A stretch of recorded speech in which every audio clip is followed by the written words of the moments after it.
Malo. Nails here. I've just been, oh my god, you can see that's backwards.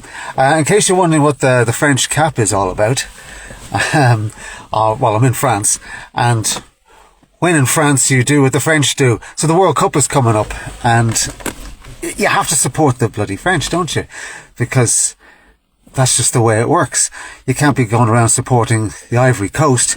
So I've got the hat on, so I blend in with the locals. Oh, honky, honky, honk. So I'll take that off for a moment, because I was driving. It keeps the sun out of my eyes. I don't need them either. Oh, I've got hat head now. Marvellous. Fantastic. Isn't that lovely?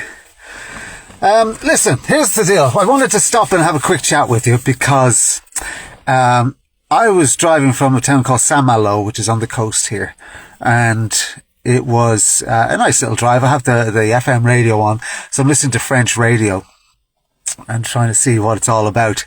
And if you've ever listened to French radio, you might be aware of the fact that there's an awful lot of talk on there. They do a lot of yakka, a lot of jibba jabba on French radio. Some of it I understand. Obviously, all of it I don't. But there's a lot of talk going on. And the music is interspersed, really. It gets in the way of the talk more than anything. And what it got me thinking was about you as a radio presenter and an English-speaking radio presenter. Yeah, because you're not going to get very far in France if you're speaking English on the radio, are you? Unless, of course, you work down in Riviera Radio in Monte Carlo. That's a different story altogether. But what I wanted to say to you was about radio, and you as a radio presenter. When you got into radio, I'll just check everything's off here. Oh yeah, I got that. The car key would be a good idea. When you got into radio, first of all, what did you get into radio for? Well, you probably got into radio because you're an entertainer and you like talking and you like entertaining people and being a star. You like being the star of the show. Everybody likes to be the star of the show. You got into it to be funny, to be controversial, to get your point across, to just be yourself and to experiment and to express. That's why you get into radio, to express yourself. Now, if you listen to most radio stations nowadays, national, local, doesn't matter what level you're listening at, there's not a lot of self-expression going on, really, outside of a morning show, for example, or maybe a talk show. There's not an awful lot of a self-expression allowed. Never mind available, but allowed. You probably are well aware of all the cash competitions. Let's say you've got an hour and you've got 5 breaks in the hour. Let's be really generous and say you get a chance to talk 6 times. 2 of them are going to be your cash competitions. Cash call, you hear that everywhere. Cash machine, you hear that everywhere. And then you get another one, another break where it's promote the morning show. All right, we'll promote the morning show. Let's do that. Right. So you got 2 cash links. You got a morning show link. Then you get your travel and weather. Traffic and travel together. Traffic and travel together. You got that then. All right. And then you've got some other liner card you got to read. You got to read that exciting holiday that you're giving away. You got to read that one. So you do that. Then maybe you're left with one link where you can express yourself and be yourself. Now, the problem with that is, as you've gathered, and if you're on the radio every day and you know what it's all about, where do you put you? Well, where do you fit in there? Why would a listener want to listen to you? You're replaceable, right? If you just go on and say, cash machine's coming up or the cash call's happening again, you're going to have 100,000 in your bank account by Friday. All you got to do is text this number and then be waiting for our call, because if we call you, this will happen and that'll happen.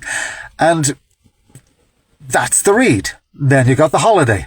We're on a holiday for 2 to Barbados. Imagine sitting on the golden sands, drinking cocktails by the beach, with the sun in your hair, blah, blah, blah, blah, all that stuff, right? The liner's written there for you. Traffic and travel. Very, very boring. Quite uninteresting. And most of the time, your punter's got a phone anyway with GPS in it and alerts, so they don't really need you for that. So what's your value? Like, what are you doing? What are you there for? If it's just to do those things, bloody hell, they can automate them. They can do that with AI. It's not that difficult. Where do you put you? Now, a lot of the people I talk to say, I can't. There's nowhere for me. Radio sucks. Radio's crap nowadays. All I do is read liner cards and all I do is promote the breakfast show. Yeah, I get it. But there's still a chance for you. Use this. Use the noodle. Use the old noggin. How can you be creative? You got into this to create. You got into this to entertain and to be that person on the radio that, I hate to use the expression, but you hear this, to be their friend. But, it kind of is true. That's what you're there for, to connect with the other people, connect one person talking to another person. That's what radio is all about. So look, there are ways to do this. And I've been dealing with a few people in the last week who are struggling with this.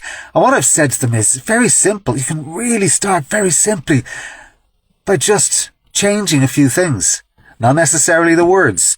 Maybe the liner card is written in stone. Do not change the wording. Here's the liner. Do not change a word. Read it as it is. Bad PDs will tell you that. Good PDs will let you play around with it. But just say you've a little bit of room to maneuver.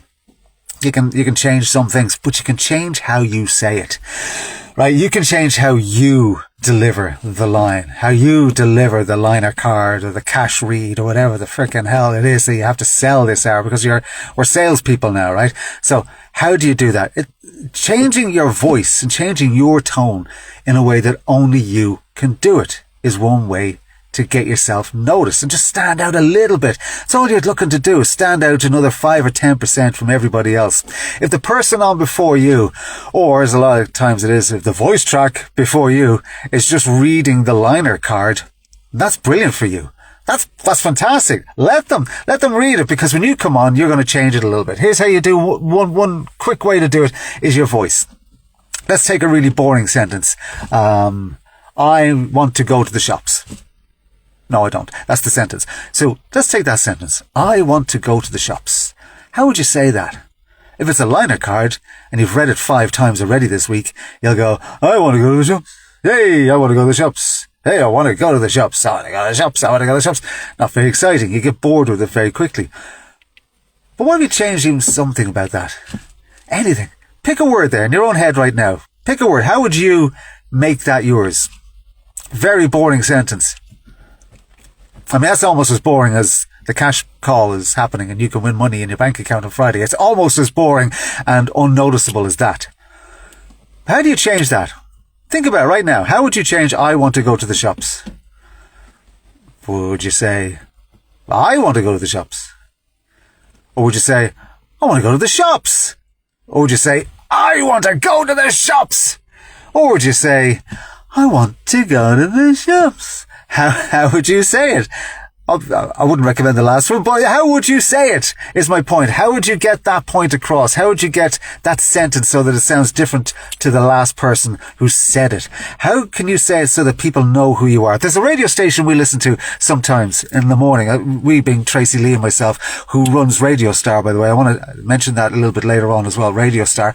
But we listen to this guy, right? It's a morning show and he has a sports announcer, sports reporter, sports guy. Sports people are mad. I mean, they're all mad anyway. They're just great characters, usually. This guy has a way of just doing the sports. He'll just go, blah, de blah happened, and this game happened, and the other game happened. And then he'll always finish by, and I'll have another report at 9 o'clock. He always says it that way. He goes, and that's all the sports for now. I'll have another report at 8 o'clock. I'll have another report at 8:30. He does it that way, right? And it doesn't mean anything, but I hear him. We hear him. We go, oh, that's the guy. That's the 9 o'clock guy is what we call him, because he's doing something different. That's all he's doing. His sports report is this. No, he's a good reporter, but his sports report is the same. The game is the game. He's just reporting on the game. But when he says, and I'll have a full update at 9 o'clock, he stands out. I don't know this fella's name. I couldn't tell you who he is. I just know he's the 9 o'clock guy. So he stands out. But if someone asks me, when is he on? I'll say, well, he's on that station and he's on in the morning show and he's the sports guy from the morning show. And he's probably on till 10 o'clock. I wonder, does he do that when he's at home having his dinner, you know? What time will we have dinner today, dear? We'll have dinner at 7 o'clock. Now, I'm getting annoyed even saying it myself now. Just as well, he only does 2 reports an hour. But you get my point, right? You can change things yourself without stepping outside the boundary, without your boss going, did you change a word? Did you change a word? And you go, no, I didn't change any words. He goes, well, it sounds a bit different. Yeah, have a listen back to the tape. It's read verbatim. When I was in college, I used to wind up one of our tutors. I can't remember his name now. Oh, very, very Irish fella. Not very, very stud. The rules are the rules. And he used to ask us to read. This is the university, like college. It's fairly free going, but this was like classroom stuff. So he gave us a book. We were doing technical stuff. I can't remember what it was. But he says, now, you, and he pointed at me, you read the next part.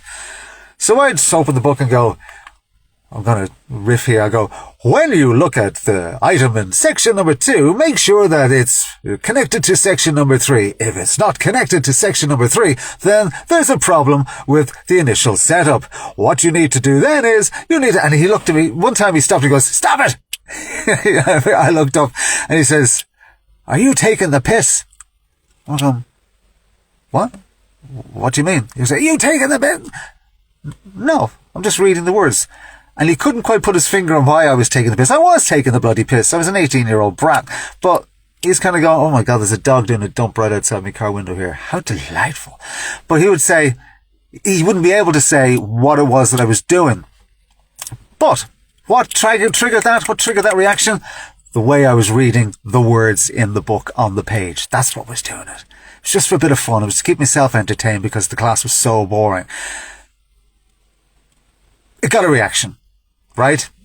Now, it might not be the reaction you're looking for, but it got a reaction. It got noticed. If I just read the book as per blah, blah, blah, blah, blah, blah, blah, blah, blah, blah, blah, blah, nobody'd hear it, nobody'd care, he wouldn't notice, he'd be falling asleep. I'd be falling asleep reading it. But it got a reaction.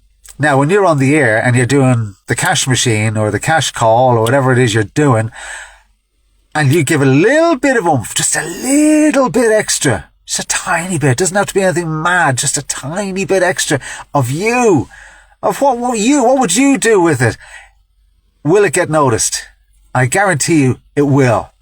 Just that little change, like the guy saying, it's 9 o'clock. It's that little thing that changes who you are and how your audience reacts to who you are. It doesn't have to be that difficult. If you've ever sat down with a consultant, oh, hang on, there's Funny Dub. Funny Dub. I went to college with Funny Dub. That's Morgan Jones. It was Techie Dave. Okay, thank you. Oh, Jesus, that's hilarious. Morgan was in my class in college. That's brilliant. Nice to see you, man. Yeah, so it doesn't have to be anything of a massive scale, right?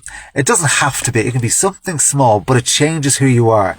And that's all you're trying to do. You're trying to stand out right now, because if you don't, you can be replaced tomorrow. And that's the horrible reality about radio nowadays. You can be replaced tomorrow. I've been replaced. Not tomorrow, obviously. I've been replaced, though. Obviously, the audience were weeping. Oh, there were riots in the streets. They were going crazy. Absolute mayhem. Point being, you can get replaced if you don't stand out. It's easier to fire you and replace you with another vanilla presenter who'll just do the same thing. Probably for less money. So ask yourself, first of all, and it's an obvious question, but it's a valid one. Why did you get into radio in the first place? What was it that drove you to want to do this ridiculous thing for a living? What was it? For me, it was to entertain, to try and make people laugh. That was my thing. For others, it's music. For others, it's information. What was it? All right. Now, are you still on track? Or has that line kind of gone off that way because now you want to keep your gig, right? You don't want to piss off the PD or the CEO or the manager or the consultant. You want to keep your gig. Every consultant will tell you to do this, to do that, and do that. I'm here to tell you don't. I'm here to tell you you have permission. Give yourself permission to experiment and to bring back that bloody kid in you that wanted to do this for a living. Why did you want to do it? Like I said, my whole thing was I wanted to entertain. And that can be... It doesn't have to be you're crazy and wacky all the time. Do you remember when radio consisted of you'd back announce, your station ID, you'd ID the song maybe, you'd have your bit prepped and you'd go, oh, I see in the paper today, and you'd say a little bit in the paper, and then you'd finish it with a kicker, a punchline, a funny joke, something, a pun, something to go straight into the ad break or into the next song. Yeah, nail that one. You'd whip the headphones off, whack the slider down and go, that's how you do it, kids. Well, that kind of day is kind of gone now, right? I'll say kind of. It's gone. It's gone. people aren't looking for crazy punchlines out of songs and into ad breaks anymore. They're looking for more of somebody they can connect with, relate to. And you can be that person, but only if you're real, only if you really mean it, only if you're doing it because that's who you are, not because, not because you're trying to manipulate an audience. And again, your listeners are smart, right? They're as smart as you and I. That's not saying much at this end, but they're as smart as the next person. They know when they're being manipulated. People know when somebody's manipulating them and trying to force them to like a certain thing or be a certain way. They know when you're playing a game with them. Yeah, you're on the radio, so it is a kind of a performance. Of course it is. If you just went on as yourself, your regular self, it'd be fairly dull. Yeah, because you're using all these different rules that you don't use in the real world. You're concentrating on your word economy and your hooking, and you're concentrating on creating those visuals. You're concentrating on all these little techniques that we have when we go on the radio. Radio Star says, yeah, most of your listeners are now broadcasters themselves. Yes! And that's the point. That's a great point. These people who are listening to you, right? They've got one of these things. You see this thing? That's a phone. Yeah, you can't see it, but I can. That's a phone. They have one of these. And on their phone is a camera. And most of them use that camera nowadays. To do what? To frickin' broadcast. They're broadcasters.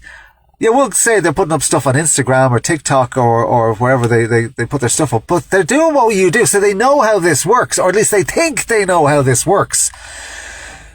They're there doing their videos and they curate them, and sometimes they script them, and they, it could be just one of those stupid dances or one of those radio station skits that they do, those ones where they start the sentence with when it's Friday and you haven't got anything prepped, and they do those funny things. Point is, they know what they're doing. And not just radio people, bloody everybody has it now. Even dogs have Instagram accounts, although I don't think they know how to use the record facility. I could be wrong on that. There's some very clever dogs out there. But the point being, most of your listeners are now broadcasters themselves. So they feel, even if they don't know, even if you can't prove it, they feel they know how this works. So you can't fool them. You can't fool them. And when you try to hit them with a cheesy yes indeedy kind of line, they're gone. Because the modern world doesn't communicate like that on media. It doesn't communicate like that on radio. Oh God, the shitty arse dog is back. Get a bag! Get a bag! Bloody French. So that's something you got to think about. Is when your listener is listening, they're listening with different ears than they were, say, 20 years ago. Smartphones and pre-social media. They're listening in a different way, and radio isn't as glamorous now as it was then. James Mack, I always try and be myself, but a slightly amplified version. That's right. Yeah, you're right about listeners wanting authenticity. Yeah, cheers, James. Yeah, you're right. It's an amplified version of you. It's what it is. But the essence is still you, isn't it? It's still, who are you? And also, here's a question I always ask when I'm coaching people. Not only who are you, but who do you want your listener to feel you are? Who do you want them to hear? What part of your personality? We all have different sides to our personality. What's the strongest part that you want them to hear? Again, I mean, I know a lot of, and you probably do, a lot of talk show hosts will do politics and they'll do hard-hitting stuff. Well, councillor, you said, and can you prove this? And according to your manifesto in 2022, you said, they do all that.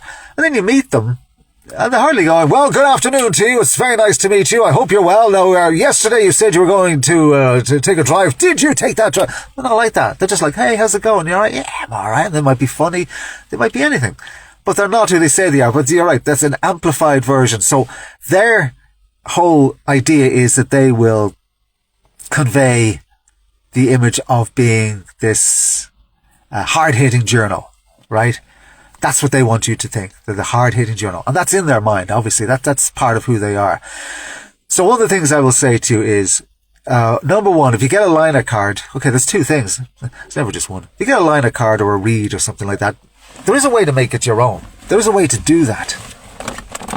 And that's just by figuring out how do you want to be perceived. And the second one is, what part of your personality do you want your audience to connect with? Doesn't mean it's the only one. I mean, you can be funny 80% of the time and 20% of the time you can be serious. It's okay. That's all right.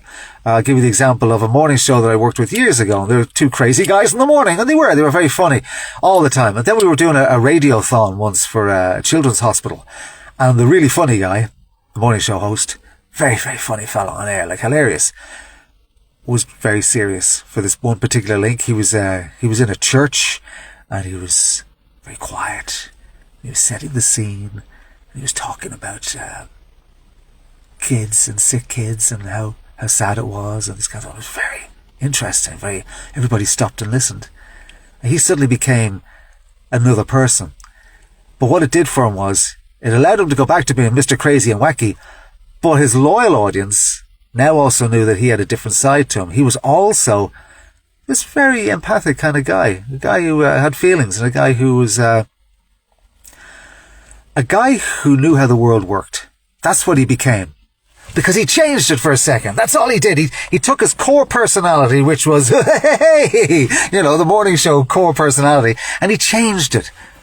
Just for that one bit. And that stuck with him. People used to say that to him. They'd quote him back on this particular link, this particular moment in his career. They would say that to him. And that's very important, that you're able to take what you are and manipulate it a little bit, as long as you have your core identity. So ask yourself, well, there's a subsection to this one. Ask yourself, who are you primarily on air? And then what do your listeners expect from you when you're that person? So I tune in to an afternoon show and somebody's on the air. Blah, blah, blah is on the air. What do I expect from this person? Maybe I expect nothing, because all they do is read liner cards verbatim and tell me about the cash machine or cash call verbatim and traffic and travels on the way verbatim. Maybe they do that and I don't even know their name. Or maybe they have a certain thing that I like. Maybe they have a certain way of using their voice, a certain cadence, a certain timbre that they use. Another sports guy I used to work with. Again, sports guys are so nuts. They're brilliant. This guy was a lunatic on the air. I start off, afternoon folks, here we go, a big game happening today. And he'd be like, whoa. Even if he hated sports, people who didn't like sports used to tune into this guy, because he was just so passionate. This man had so much love for what he did, and you couldn't but be drawn to that. And he was known for that. What are you known for? Are you known for anything yet? If you're not, what are you doing? Why are you doing it? If it's just to pay the bills, that's fine, but that's going to wear down. That's going to wear down eventually. It'll wear you down, but your career will wear down as well, because you're just that person that does the job. Hey, how you doing? Great to be with you today. Hope your Tuesday's going well for you. Nice day today. Might get some clouds and some showers. Traffic's looking busy, but isn't it always? Here's Dua Lipa. It's fine. It's fine. But it's not going to create an image of you. And again, I'm not saying that you have to go absolutely freaking mental with this. I'm not saying you have to go and change everything and go, hey, I'm changing my entire personality and I'm going to become this huge big person now on air and everybody's going to love me. Because that's too much, right? You don't want to overwhelm people. But if you can drop in little nuggets, little of those, little bit of magic dust every now and then on a link. And it could just be how you say a particular phrase. Sports at 9 o'clock. It could be that. Or it could be a little aside, even a pause. You know, the power of that bloody pause. We go on about this a lot, but this thing is phenomenal when you use it well. Because a pause can be anything. What it is number one, it's a beat that you create that lets your listeners have a little think, or gives the impression that you're thinking. Now, what are you thinking? How are you thinking? Comes about after the pause. After the pause. So if you say, a chance for you to win 50,000 quid in the cash machine, wouldn't that be nice? Okay, so there's the emotion after it. The pause creates that beat where you can then change your personality. You can be sarcastic, you can be charitable, you can be loving, you can be angry. Doesn't matter. You can say, beautiful day today. Aren't you just sick of the rain? There's the pause, and then there's the new emotion. Using that pause alone, literally using silence, literally saying nothing, can enhance your personality if you use it well. Use this. Use your radio brain. You have a radio brain. That's why you're behind the mic. You have a radio brain. Now, whether you believe it or not, because it comes naturally to you, you have a radio brain. Use that radio brain as much as you can and start thinking about what you do. So many presenters we've worked with over the years, and I mean this in the best possible way, don't always think about what they're doing, why they do it.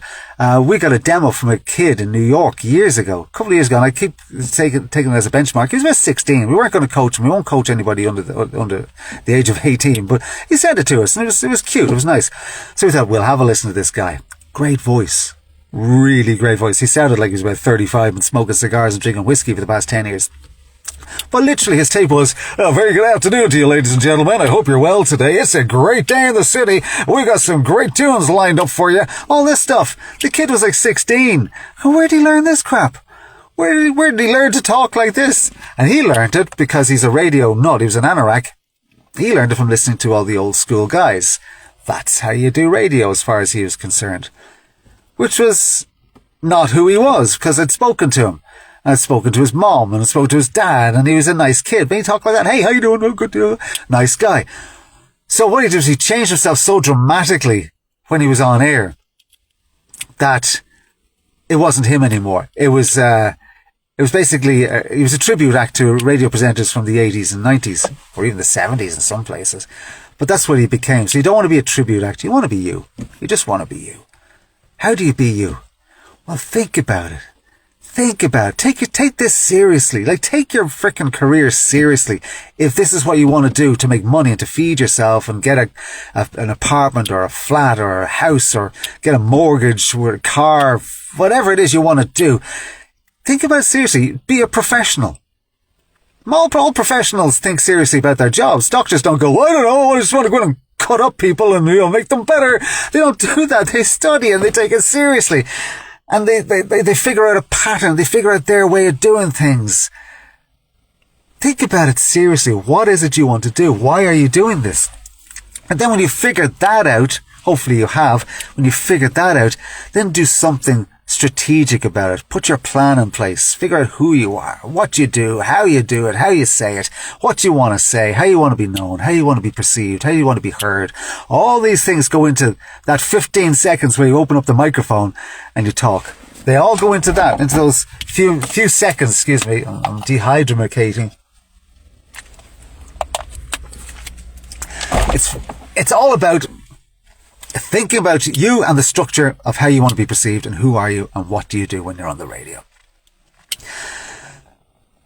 Radio Star just got in touch there. That was Tracy Lee. I want to tell you quickly about Radio Star. Time is running out. Radio Star is in its ninth year of doing this. And one of the reasons I want to tell you about it as well is because a lot of our Radio Star people came to us with no experience or very little experience, and they're on national radio now. They're on international radio. They're on local FMs doing breakfast shows, evening shows. The ones who stuck with it. So if you want to go to onaircoach.net/Radio Star, time is running out. The entries close at the end of June. We're picking 10 finalists this year to go ahead and change your life, basically. Change your career. If that's your ambition. And I believe it is, because you're watching this. So it's your ambition is to change who you are and how this all works out for you. I will leave you with this thing. Have a very serious think. Have a jolly good bloody think about it and a jolly good talking to yourself. Give yourself a good talking to. Now, sit down, me, and let's have a listen to what I do and why I do it. Get a piece of paper and a pen, not your laptop or your phone, an actual physical pen. Take a pen out of your pocket or wherever you hold pens. Probably not your pocket. Get a notebook. If you haven't got one, buy one and start writing things out. Why a pen? Because it's physical. You're holding it. It's your body and your emotion going into the ink, right? And start writing out, who am I?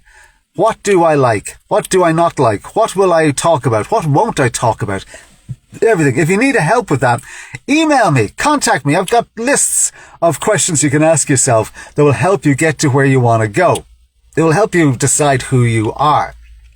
Then when you've done that, you decide, what kind of personality do I want to bring forward to my listener? What do I want to be known for? Who am I when they hear me on the radio? Who are they listening to?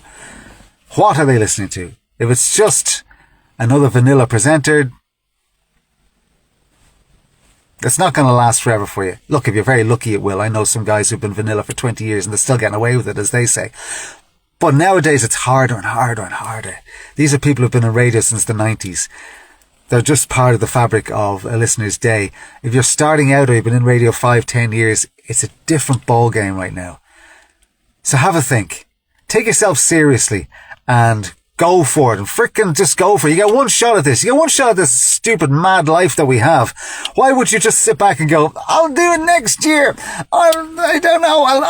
I'd like to get help, but I can't afford it.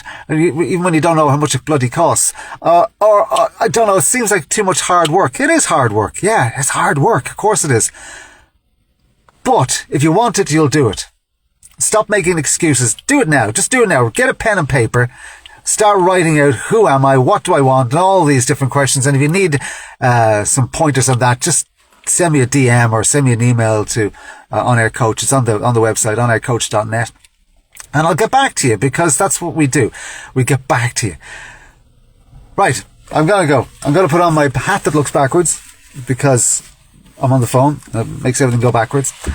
I'm going to drive off. I have 5 more minutes to go. Yes, if you missed the start of this, yes, it's a French hat because I'm in France and you have to support the French when you're in their country. That's just the way it works. And we'll talk to you soon. I'm on Instagram all the time. You know this. If you follow me, you know this. I'm always there. Okay. Ciao for now. Take care, guys. All the best. Bye-bye.